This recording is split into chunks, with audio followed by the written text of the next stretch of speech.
And welcome back to the Ticats CFL Draft Show powered by TELUS. And I'm very pleased to be joined by DT on SC. It's, of course, Derek Taylor on Sports Cage in Regina, Saskatchewan, the voice of the Saskatchewan Roughriders. DT, it is so great to see you, my friend. How are you doing? I am doing very well. I had to race home because, thank goodness for the snake draft, I was able to race home and see who the Riders chose at 17. This has been this is good. If you're a Riders fan, this is so far a great day. I was about to say, Riders fan, it's probably a great day. But, Regina, Saskatchewan native, it's a great day to be from Regina. You look at Jake Burke, the first overall pick. He's got some roots. You look at who the Ticats took, Nick Cross, 9th overall. He's got some Saskatchewan roots. I mean, it's a great day to be from Saskatchewan, isn't it, DT?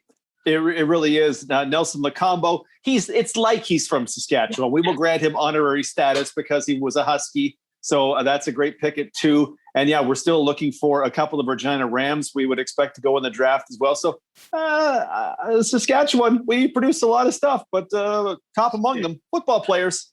Well said. Let's just take a look at where we are as a whole.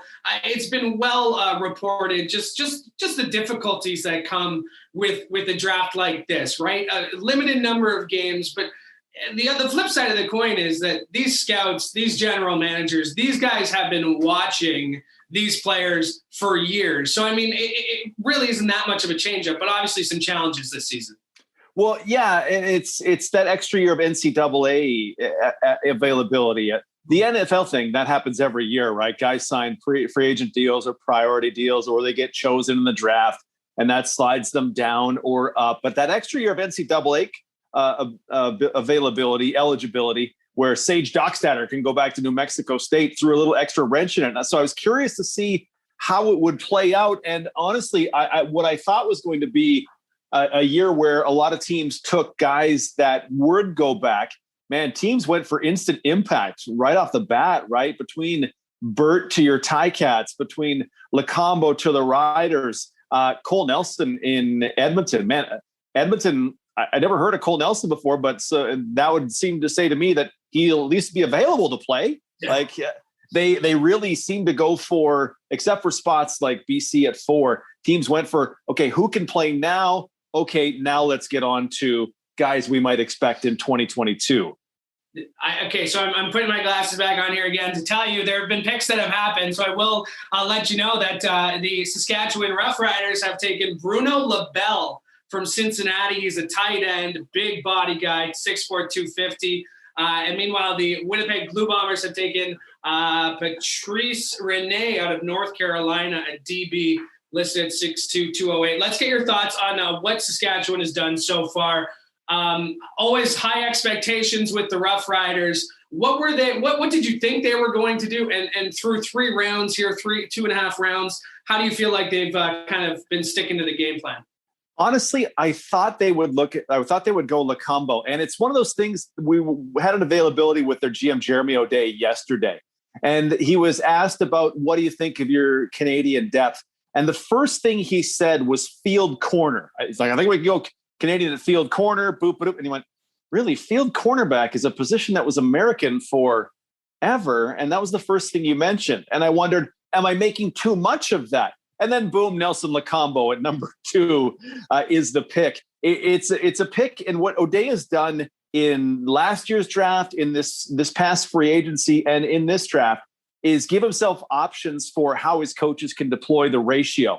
So you have Lacombo, but you don't take Lacombo if you don't already have Canadians. They already have Ali Buka, and they got Godfrey Onyeka in free agency. You put Lacombo in there, and there's a guy and a backup. Whatever order you put them in, there's a guy and a backup to play that field cornerback spot.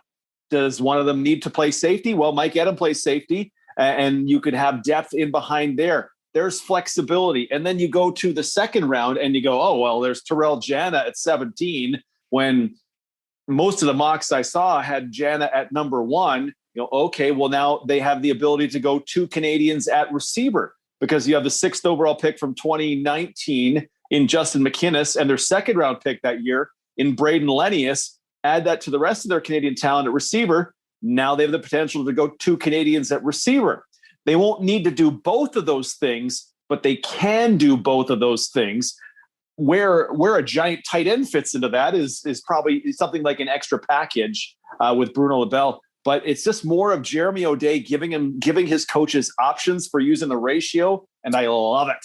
I mean, and you mentioned LaBelle. We talked about the tight end position. I mean, really, you don't think tight end when you think CFL, right? I mean, it's not a position that you line up on the field anywhere. So, I mean, Bruno LaBelle, obviously, Burke as well.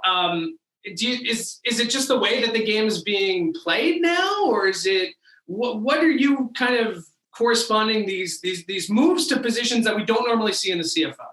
Yeah, that's an interesting one. And Hamilton kind of kicked that off with Kalinic last year, right? We went, what's he going to do? And then we saw, okay, well, there's a really defined package for him. He could be an inline tight end. They can line him up at H-back. They'll move him around. Is that what they hope to do? The Riders, for example, Corey Watson played a lot of those roles last year in 2019. Albert Awachi was more on run plays. He would play those kind of roles. I think Awachi might have caught one pass in 2019. Is this what they envision for LaBelle, that guy who can be in that specific package as opposed to the regular offense?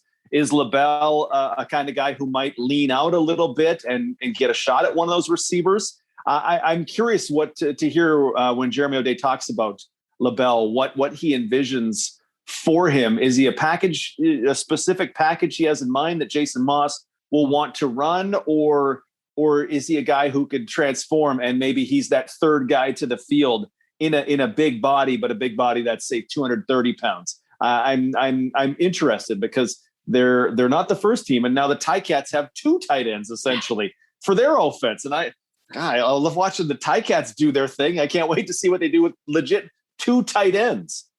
Well said, DT. It's great just to be talking football with you. Let's not wait 2 years in between doing this. Great to see you. You're looking great. We love listening to you. We'll talk very soon. Okay. Thank you, my friend. Awesome. There he is. He's Derek Taylor. He's the voice of the Saskatchewan Roughriders. We're going to take a quick break. Don't go anywhere. We're joined by Sean Burke. This is the Ticats CFL Draft Show powered by TELUS.